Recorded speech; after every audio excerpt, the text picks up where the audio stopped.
Alô, alô, sou eu, o Paulinho Boa Pessoa. Cheguei, tô aqui, estendendo-lhe a mão, abrindo meu coração e dizendo para você, seja bem-vinda, seja bem-vindo, que bom ter você aqui comigo. Você não pode imaginar a honra que é saber que você faz parte do nosso canal. Isaltina Freitas, como é que você tá, Isaltina? Acabou de entrar como membro. Isaltina pediu, Paulinho, por favor, estou entrando como membro, quero que você mande um beijo para minha mãe, a Dona Rosa. Foi com ela que eu aprendi a gostar de você desde o rádio. E agora estamos com você também no YouTube. E hoje eu estou me tornando membro do seu canal. Ô Isaltina, que legal, um beijo, viu? Ô Dona Rosa, obrigado pelo carinho, um beijo para você também. O marido da Isaltina chama-se Vanderlei. E ele também, quando pode, está paquerando e ouvindo as histórias do Paulinho Boa Pessoa. E você? Quero que você entre também aqui para ser membro do nosso canal. Venha fazer parte dessa família, né, Isaltina? Com a Isaltina, com a Dona Rosa, com o Vanderlei. Venha integrar a nossa família no YouTube. É muito simples. Abaixo do vídeo, você tem a possibilidade de quero ser membro. Abaixo do vídeo, você tem a possibilidade de quero ser membro. Clicou ali, tá valendo. Que maravilha! Aproveita também, se inscreva no canal. Isso não custa absolutamente nada para você e nos ajuda demais. E o YouTube também ama quando você dá o teu joinha, sabia? Recomendo o canal, propaga o canal, vale a pena. Gente, a história que eu tenho para contar hoje, eu não tenho dúvida em afirmar e vocês depois vão concordar comigo. É uma das mais lindas que eu já contei aqui no canal, mas muito tocante, cheia de mistérios, de sobrenaturalidades, mas extremamente tocante. Olha, quando eu recebi esse e-mail que eu li, eu confesso a vocês que eu chorei demais. Aí a Simone, minha esposa, que me viu chorando, a Simone falou assim, deixa eu ler. Eu deixei a Simone ler. Nossa, ela se derramou em lágrimas. É muito comovente, é muito tocante. Todo mundo que tomou conhecimento da história ficou profundamente emocionado. E eu tenho comigo a certeza absoluta que, sendo você, aí do outro lado, ainda mais uma pessoa sensível como você é, com você não será diferente. Bom, mas eu não posso demorar. Eu tenho que começar e começar logo. Então, prepare... deixa eu cantar, né? Conforme você gosta, tá? Prepare o seu coração para as coisas que eu vou contar.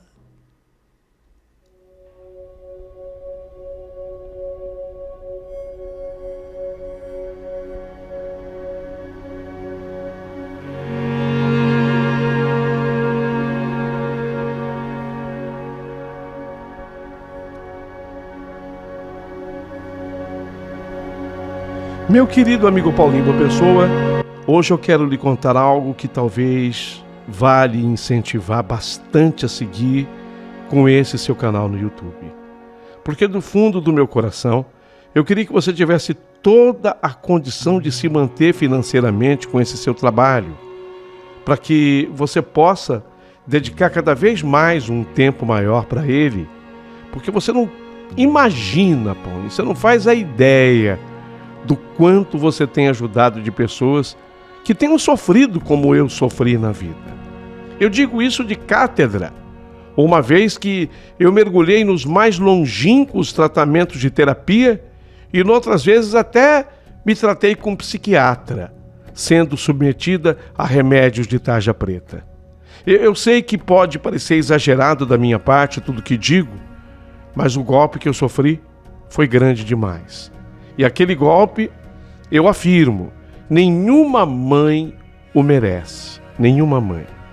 E olha que eu não tinha um companheiro do meu lado.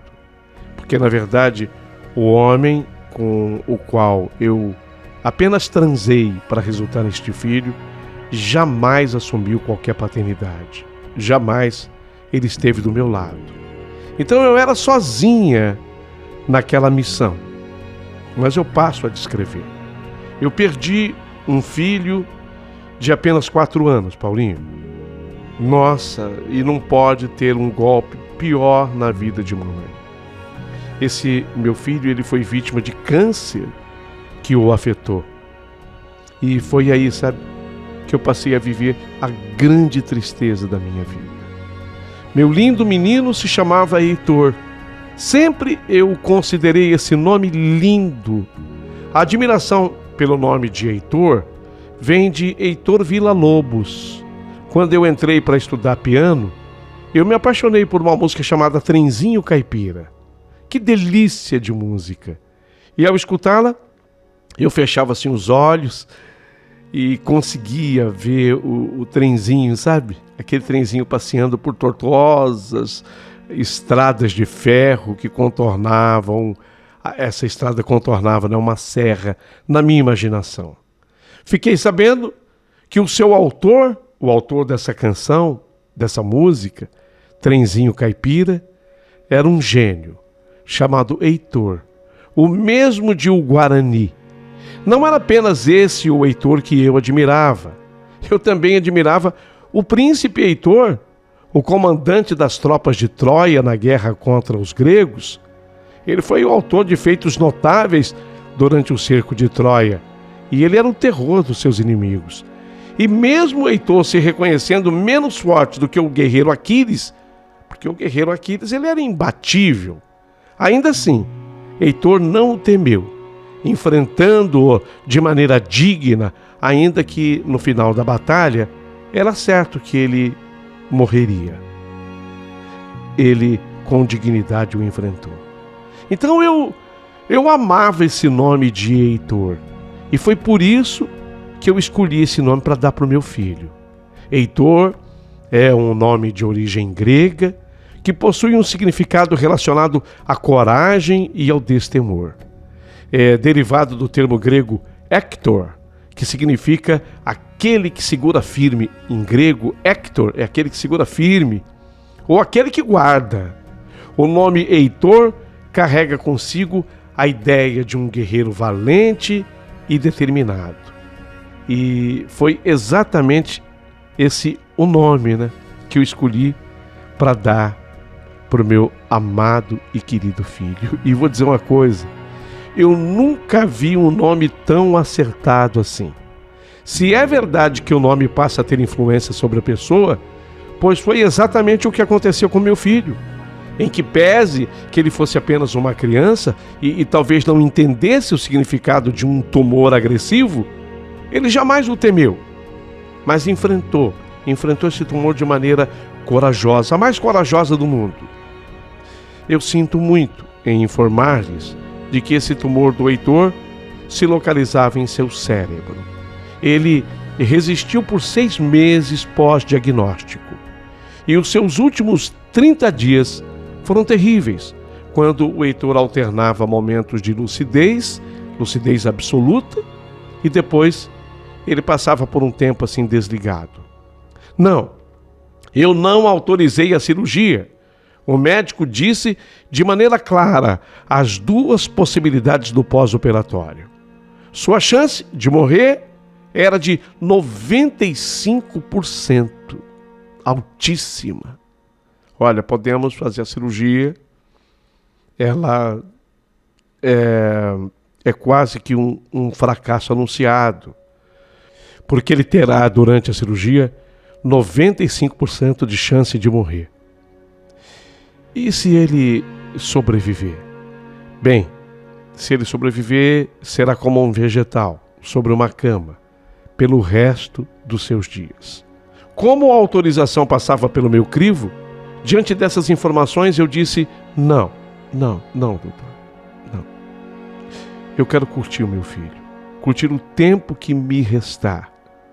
E quis Deus que praticamente os 6 meses de vida que ele teve foram quase que totalmente aproveitáveis. Sinceramente, eu acho que foi melhor assim, embora eu seja obrigado a reconhecer que sempre resta alguma dúvida e também isso maltrata muito. Fiquei o tempo todo ao lado do Heitor, que estava numa UTI. Quando os sinais de vida do Heitor foram zerados, numa linha contínua, naquela hora, quase que eu vi, Aquiles amarrando os seus pés e o arrastando para o outro lado. Eu não sei porquê, mas eu fiquei com essa imagem e isso me entristecia muito. Sentia-me ultrajada, era como que se meu filho tivesse sido roubado de mim. Foi por isso que sofri demais, e eu entrei na chamada maratona de terapias. Fiz de tudo, fui em tudo que é lugar que você puder imaginar, até nos melhores especialistas, mas nada conseguia de fato me ajudar. Na verdade, eu sentia a cada dia mais me afundando num pântano de tristeza e de dor. Houve um momento em que eu não suportei mais. Foi depois de 4 anos que o Heitor tinha falecido. Eu paralisei nesse período a minha vida, Esses 4 anos pós-morte do Heitor, eu paralisei a minha vida. Apenas eu tinha a força de uma família mexicana para a qual eu trabalhava. Essa família mexicana montara aqui no Brasil um comércio e eu tocava esse comércio para eles. E eles me incentivavam demais.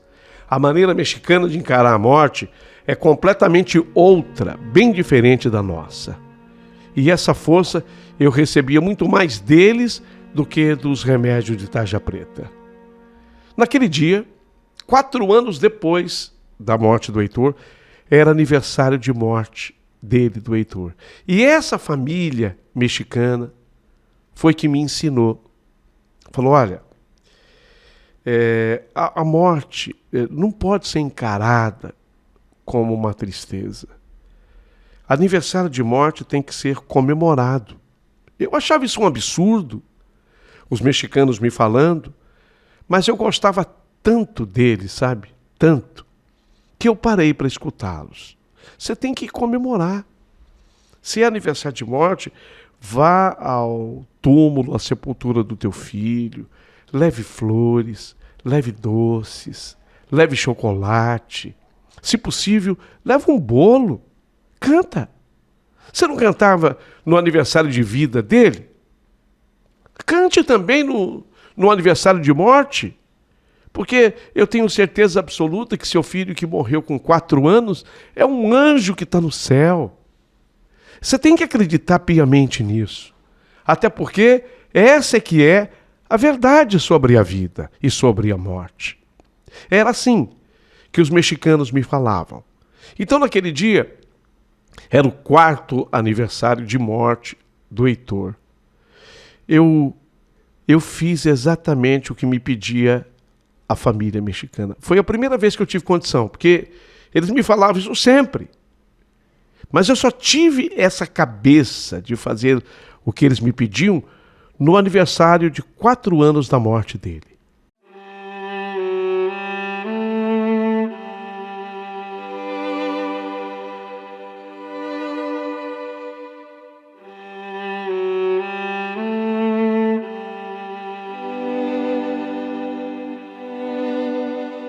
Eu fui ao túmulo do Heitor. Levei flores, muitas flores, depositei as flores no túmulo. E como o meu patrão mexicano, o senhor Guilhermo, dono da empresa para a qual eu trabalhava, havia me ensinado, e Dolores, a sua esposa, também, eu fiz exatamente assim. Eles tinham me ensinado esse costume mexicano.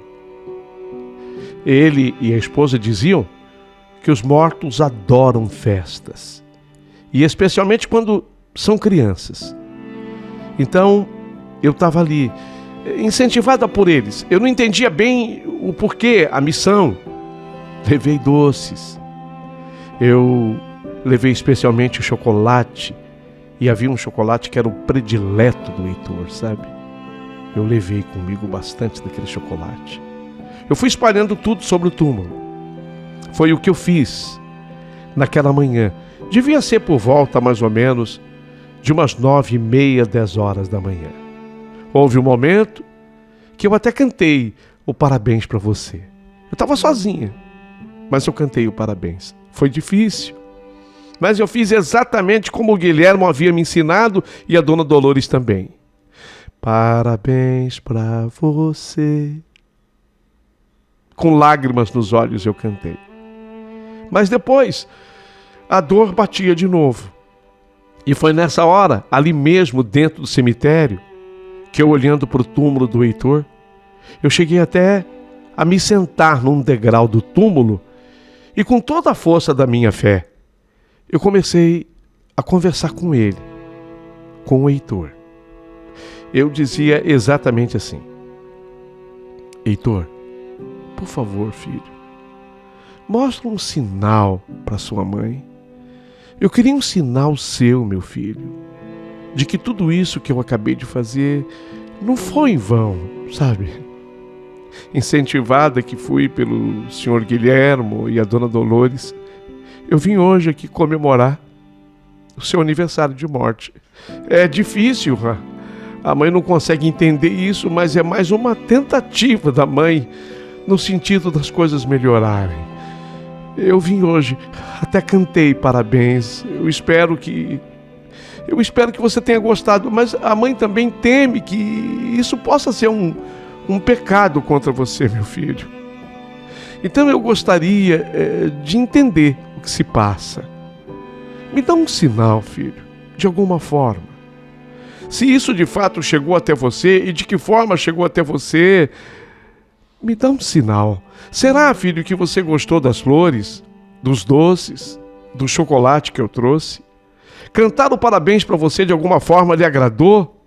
Filho, por favor, não deixa a sua mãe perdida. Eu quero um sinal claro, um sinal que venha dos céus. Por favor, Heitor. E foi exatamente aí que algo extraordinário aconteceu. Algo que ninguém nesse mundo podia esperar, e muito menos eu. Eu continuava sentada no túmulo de Heitor e não podia acreditar no que acabava de acontecer. Assim que eu me sentei assim no chão, ali do túmulo, naquele degrau, eu vou descrever para vocês o que aconteceu. Assim que eu sentei, veio uma lágrima aos meus olhos. E depois dessa lágrima, eu acabei fechando assim os olhos, sabe? Fechando os olhos. E foi aí que eu primeiro ouvi, para depois eu ver. Ainda sentada num degrau do túmulo, assim que eu fiz o pedido, aquela lágrima que veio, eu fechei os olhos. E de repente eu comecei a ouvir um frenético bater de asas, um veloz bater de asas. Mas foi algo muito forte, porque era muito pertinho do meu ouvido. O barulho era forte. Cheguei a sentir até o vento produzido por aquele bater de asas tão rápido, tão veloz. Foi quando eu abri os olhos e então eu vi.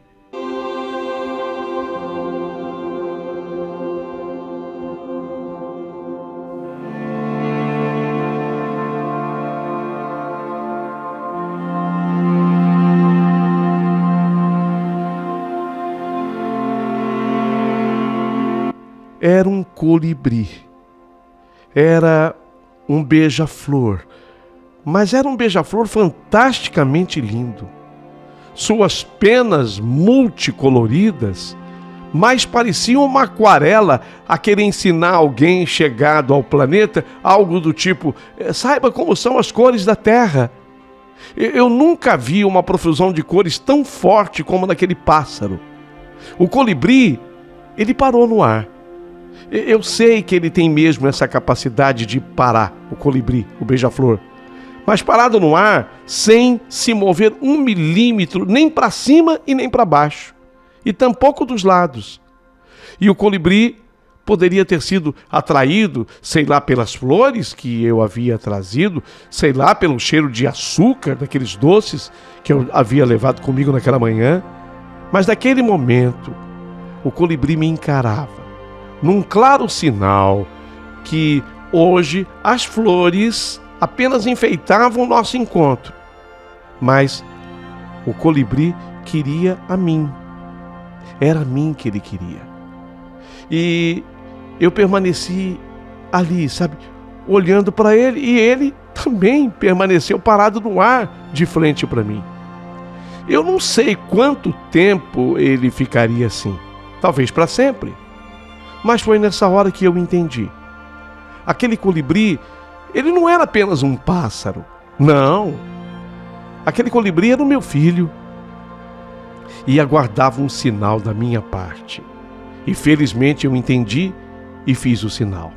Não apenas o fiz, como falei. Eu fiz com a mão assim, estendida, o sinal de quem chama. Sabe quando você chama assim com as mãos? Foi o que eu fiz. Mas eu falei também. Vem, Heitor. Vem, meu filho. Vem. E foi nessa hora que o colibri, ele pousou no meu ombro esquerdo. E nesse instante, se houvesse ainda qualquer dúvida, aquela dúvida toda se desfez. Porque eu, sentindo o colibri sobre o meu ombro esquerdo, eu comecei a chorar. Sim, eu comecei a chorar porque era impossível conter as lágrimas. E foi nessa hora que eu falei: Heitor, meu filho, a mãe sabe que é você.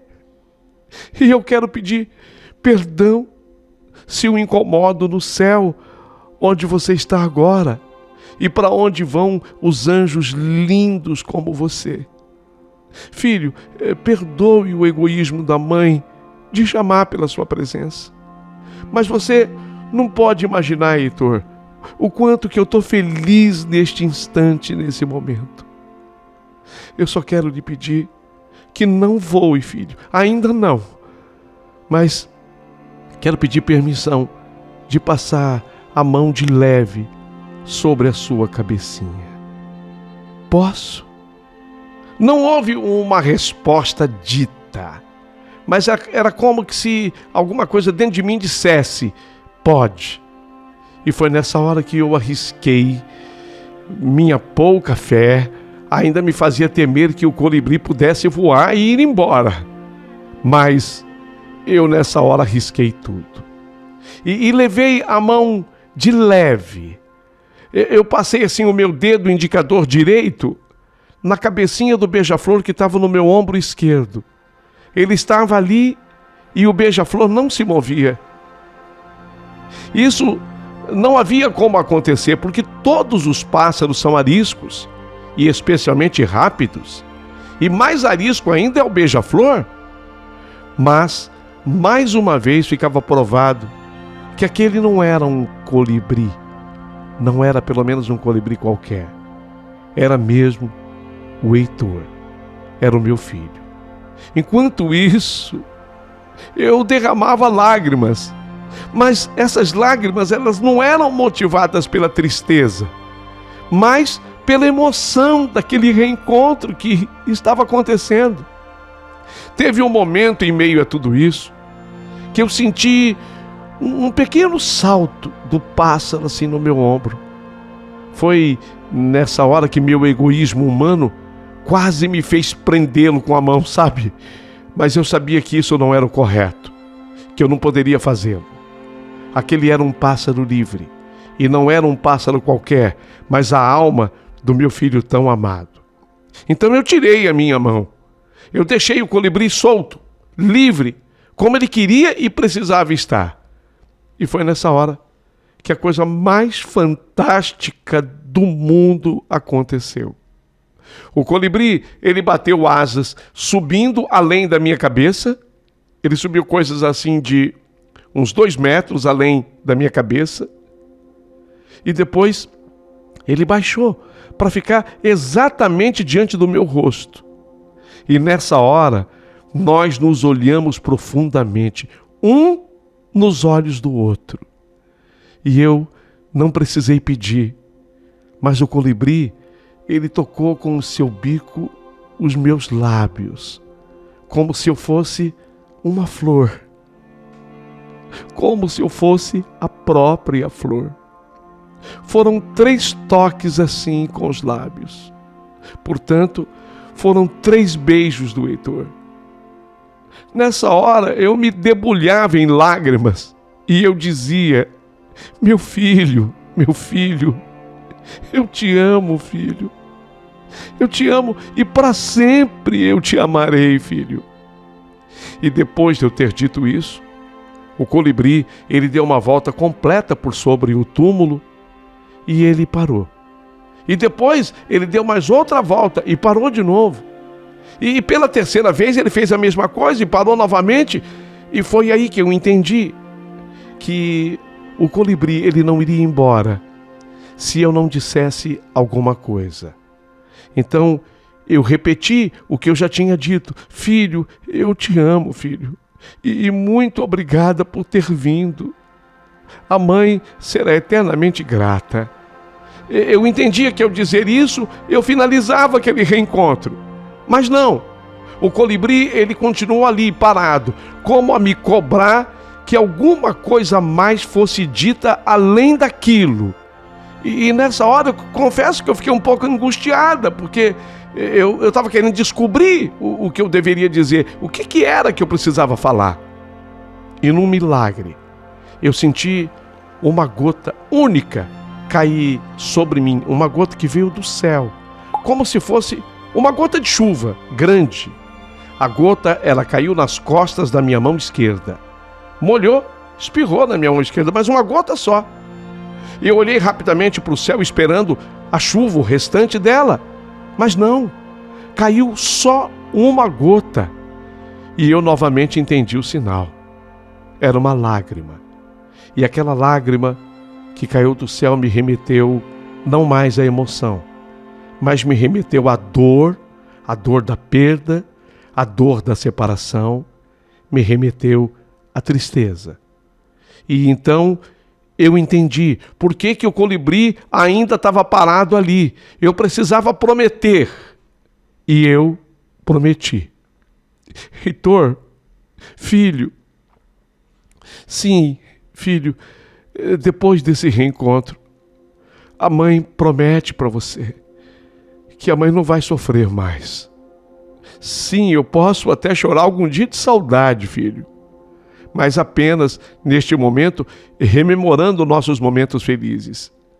A mãe promete para você que não vai sofrer mais, para que você se liberte e possa voar em paz. Possa voar, filho, em paz. E quando eu acabei de falar assim, o colibri, ele deu mais uma volta sobre o túmulo e nessa hora eu de novo falei: siga em paz, meu filho. Vá com Deus. Vá com Deus. A mãe te amará para sempre.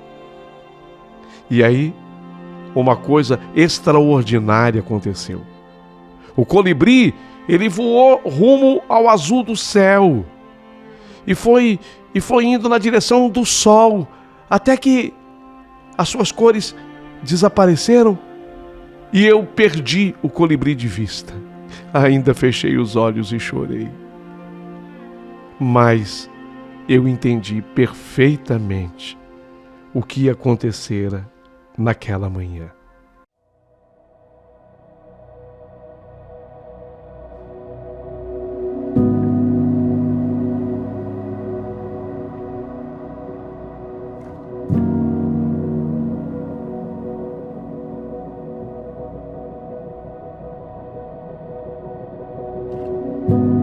Quatro anos depois da morte do Heitor, cumpri a promessa.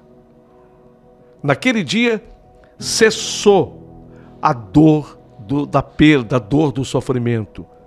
Não, as lágrimas não cessaram, porque as lágrimas nem sempre são de infelicidade. Ao contrário, às vezes são apenas derramadas em nome da lembrança feliz. E é assim que eu me lembro do meu filho hoje, sabe? São lembranças felizes. Me libertei. A própria família mexicana me fez o convite. Me mudei com eles para o México. Hoje eu estou na cidade do México. Foi aqui que eu acabei encontrando um homem espetacular chamado Gonzales. Ele vem a ser primo de Dolores, a esposa do senhor Guilhermo. E foi com ele que eu me casei no México. Temos uma menina linda, linda, linda. Eu estou muito feliz mesmo, vivendo talvez o principal momento da minha vida. Com o meu marido, com a minha amada filha, que carinhosamente chamamos de Juanita. Tenho certeza absoluta que o Heitor, ele me acompanha. De vez em quando, em algum jardim, de repente eu vejo um colibri, um beija-flor, e eu olho aquele colibri, aquele beija-flor, e lógico, na hora é como se eu estivesse olhando para o meu filho. Por incrível que pareça, o beija-flor sempre se demora um tempo maior comigo do que com as outras pessoas. Guardo o Heitor dentro do coração. Lembro dele sempre com muita felicidade. E quero, ao final de tudo, dizer para você que está me ouvindo: olha, seja qual for sua crença, que essa história não apenas enche o seu coração de lágrima, mas especialmente enche o teu coração de esperança. É por isso que eu estou escrevendo, sabe? É por isso. Eu estou tentando, de alguma forma que eu posso, consolar uma mãe que talvez tenha passado pelo que eu passei. Eu sei o quanto é duro, eu sei o quanto é difícil, e dar-lhe esperança é uma coisa também dificílima. Mas quando eu conto essa minha história, muitas mães que já passaram por isso se sentem melhor. Às vezes eu entendo que talvez por isso o Heitor tenha sido autorizado pelo Deus, o maior, a fazer tudo o que ele fez.